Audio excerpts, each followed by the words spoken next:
نفسي بنور من فؤادي حينما رددت يا لله رب العالمین والصلاة والسلام علی سید المرسلین محمد وآلہ وصحبہ اجمعین۔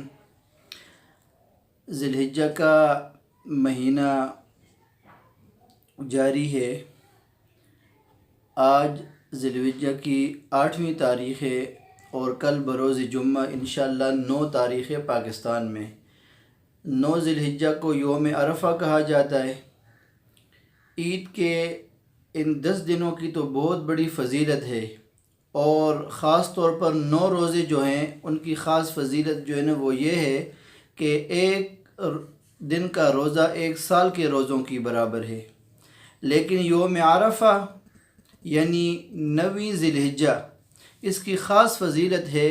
حضرت قتادہ رضی اللہ تعالیٰ عنہ سے روایت ہے کہ آپ صلی اللہ علیہ وسلم نے فرمایا، صیام یوم عرفۃ احتسب علی اللہ ان یکفر السنۃ التی قبلہ والسنۃ التی بعدہ، کہ آپ صلی اللہ علیہ وسلم نے فرمایا کہ جو شخص عرفہ کا روزہ رکھے، مجھے اللہ تبارک و تعالیٰ سے یقین ہے کہ اس کے 1 سال کے اگلے اور 1 سال کے پچھلے گناہ معاف فرما دیں گے۔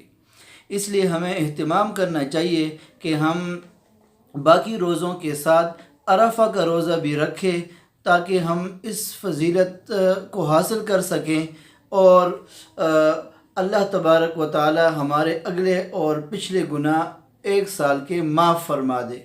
اس میں ہمارے حضرات علماء اکرام نے یہ نقطہ لکھا ہے کہ عرفہ کا جو شخص روزہ رکھے گا تو اس کے 1 سال کے پچھلے گناہ تو معاف ہونا سمجھ میں آ رہا ہے، 1 سال کے اگلے گناہ معاف ہونے کا کیا مطلب ہے؟ تو حضرات علماء اکرام نے ایک نقطہ لکھا ہے کہ جو شخص عرفہ کا روزہ رکھتا ہے تو اس کی زندگی میں 1 سال کا اضافہ ہوگا، وہ اگلے سال تک زندہ رہے گا اور اس سے کچھ کمی کوتاہیاں ہوں گی، اللہ تبارک و تعالیٰ پھر اس کو توبہ کی توفیق دیں گے اور اللہ تبارک و تعالیٰ اس کو معاف فرما دیں گے۔ اور یہاں پر یہ بات یاد رکھنا چاہیے کہ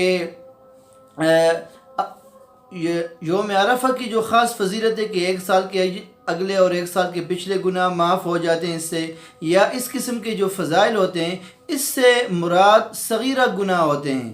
جو صغیرہ گناہ ہوتے ہیں، چھوٹے گناہ، جو بڑے بڑے گناہ ہوتے ہیں وہ بغیر توبہ کے معاف نہیں ہوتے۔